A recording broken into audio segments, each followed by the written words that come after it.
in our factoring, as we review factoring, guys, you're always going to factor or choose your factoring method based on the number of terms you have. Okay, so factoring binomials, we're going to go through a checklist of things to look for. Does anybody know what that checklist is? Do you remember what you have to check for when you're factoring two terms? Anybody? Somebody?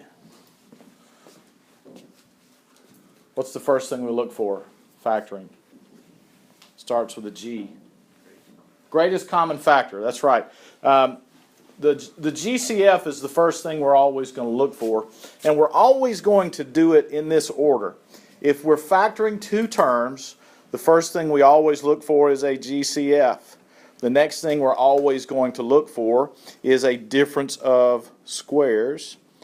And then finally, we're going to look for cubes. Now, I think you probably have seen cubes before, but we're going to review that skill. We'll spend a little bit of time with that today because it's somewhat new, factoring cubes. Now, you don't need to write the trinomial steps down. We'll cover that starting on Thursday. Trinomials, we'll also start with the GCF, and then we'll do what trial and error factoring for that. We'll look at a couple of different techniques for factoring trinomials. But for binomials, the three things we look for, the only three things we look for, and we look for them always in this order, very important, GCF, difference of squares, and then cubes. Okay? That's the checklist that we'll go through when we're factoring two terms. Now, the GCF, the greatest common factor of a binomial expression, could be a constant, it could be a variable, or it could be a combination of those things. When we take it out, remember, we're going to always be able to multiply it back together to get what we started with. So one of the great things about factoring is that you can always multiply it back out on the spot to see if what you factored is correct. If you multiply it back together and you don't get what you started with, then you didn't do it correctly. All right, so here's an example. X squared plus 7x. If we're factoring that expression, what do both of those terms have in common? They both have an x, right? So we can factor out an x. And when we factor out the x, I'm going to get x times what? X plus 7. And if you multiply that back together, what do you get? X squared plus 7x. So in the last test, we kind of actually practiced that skill of multiplying things, simplifying things, getting rid of parentheses and combining like terms. Factoring, we're working that process in reverse. We're breaking it down into components that are being multiplied. They are factors, things that are being multiplied. So factoring is this skill in reverse. Now, back to Algebra 1, the way you might have done this is broken everything down. That's x times x plus 7 times x. We circle what they have in common. That's what we take out. And what's left is x plus 7. So that's the process you might have seen in Algebra 1 to kind of break everything down into prime factors, pull out everything they have in common, and everything that's left over goes in parentheses. Y'all kind of remember seeing it that way. We're going to be able to do it much more quickly than that. Now here's an example of a trinomial. But we already saw that trinomials also the first thing we need to do is take out a GCF. What would be the greatest common factor in this expression? 2x. Right? So we need to take out a 2x.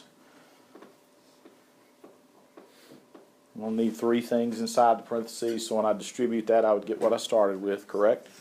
What would I multiply 2x by to get 4x cubed?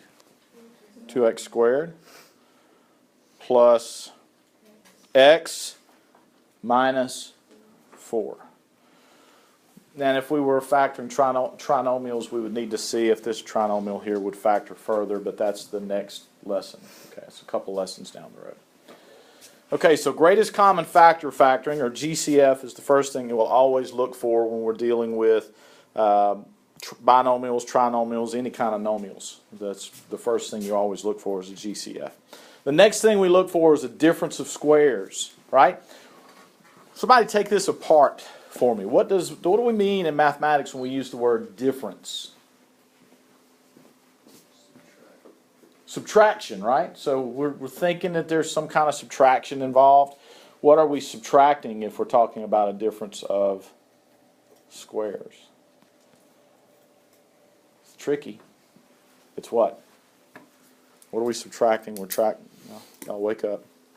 We're subtracting what? Squares. Very good. Yes, it's a difference of squares. I knew it was lurking in there somewhere. I just needed to kind of coax it out a little bit there. A difference of squares. So we need to determine if it's a difference of squares. Now, we saw when we multiply these things together, x squared minus 25 is a result of multiplying what kind of things together? If we're going to get a difference of squares, what did we start with? In the last section or the last chapter, if you end up with a difference of squares, it's because you multiplied what? Starts with a C. Conjugates. That's right. Conjugates. I'll tell you what, I'm going to have to get something to lasso these words out of you. If you end up with a difference of squares, it's because you multiplied by conjugates to start with, right? So is this a difference of squares? Everybody, is this a difference of squares? Yes. How do we know it's a difference of squares? Because it is a difference, right? We're subtracting. We got a subtraction thing going on here. Difference of two things that are squared. What's x squared the square of? X, and 25 is the square of 5. And so the factored form of this is going to be a conjugate pair of those two things. X and 5 paired together as a conjugate. X plus 5 times x minus 5. Now most of you got this right on the practice test at the beginning of the year, or the pre-test, so this skill is pretty familiar to you. But you go through this process. Is the first term a perfect square? What are the perfect squares? Perfect squares, we know these. We've gone through them: 1, 4, 9, 16, 25, 36. And we need to go all the way up to, this says 13. We need to go all the way at least to 15. Okay, 15 squared is 225. So you need to be familiar with your perfect squares between 1 and 225. So, for example, you need to be able to pretty quickly recognize that 196 is 14 squared. And on our most recent test, a lot of you really struggled with this one, right? 256 is 16 squared. So the more familiar you are with these squares, the better it's going to be for you when you're simplifying roots of things. Okay, so it's very important. You need to know your squares. How do you decide if exponent is a perfect square or not? Also a review from last section. How do you know if an exponent is a perfect square? It has to be what? Even, right? If the exponent is even, then it's a perfect square. So this particular thing, x squared minus 25, fits the bill. It is a perfect square because the first term is a perfect square, the second term is a perfect square, and there's a minus between the two terms. And that means it's a difference of squares, and difference of squares will always factor as, I'm asking you again, same question. Starts with a C. Conjugate. Say it loud. Conjugate. One more time. Conjugate. Right, conjugates. Okay, x plus 5 and x minus 5 is the product that gives us x squared minus 25. All right, let's do another one of those. X squared minus 49. Is this a difference of squares? Did I ask the right question first? No. What's the first thing we're supposed to look for? GCF, but it's pretty obvious that x squared minus 49 doesn't have one, so let ourselves off the hook for that. X squared minus 49 is a difference of squares, so we'll factor as what? X plus 7 times x minus 7. What about 4x squared minus 9y squared? Got to look at this one a little harder, right? Is there a GCF? No. Is it a difference of squares? Yes. What's the square root of 4x squared? What's the square root of 9y squared? 3y. So this will factor as 2x. 2x plus 3y minus 3y. Yes, 2x plus 3y, 2x minus 3y. The order does not matter, okay? Doesn't matter which conjugate term comes first. All right, what about this one? 25x to the 6th minus 1. Is it a difference of squares? It is, right? What's 25x to the 6th the square of? 5x cubed, and 1 is the square of itself, right? 1 squared is 1.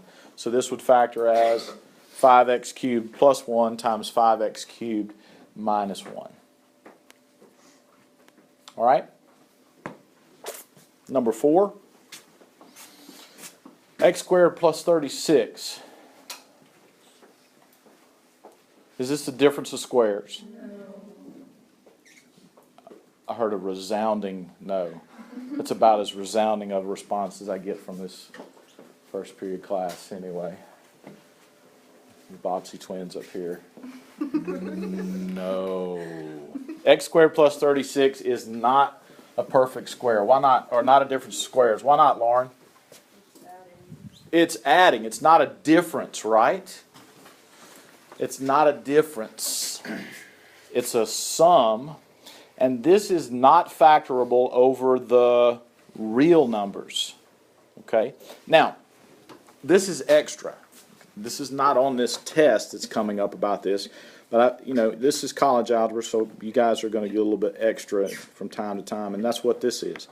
X squared plus 36, if I were to change this into an equation, right, I could say, in order for this to be true, x squared would have to equal negative 36, right? And that means that x is equal to plus or minus the square root of negative 36, which means 6i, right? From the test that we just took. Square root of negative 36 is 6i. Right? So I could, x squared plus 36 can factor over the complex numbers as x plus 6i times x minus 6i. Because those are the two roots of negative 36. Watch this. And what I'm thinking of this is I could make this as a difference of squares, right? It's a difference of x squared minus negative 36. Right. So what are the two square roots of negative 36? 6i and negative 6i. So every sum can be written as a difference, and we can factor it in the complex plane or complex numbers, but we can't factor it in the real numbers. Well, we're only interested in, for the most part, we're only interested in working with real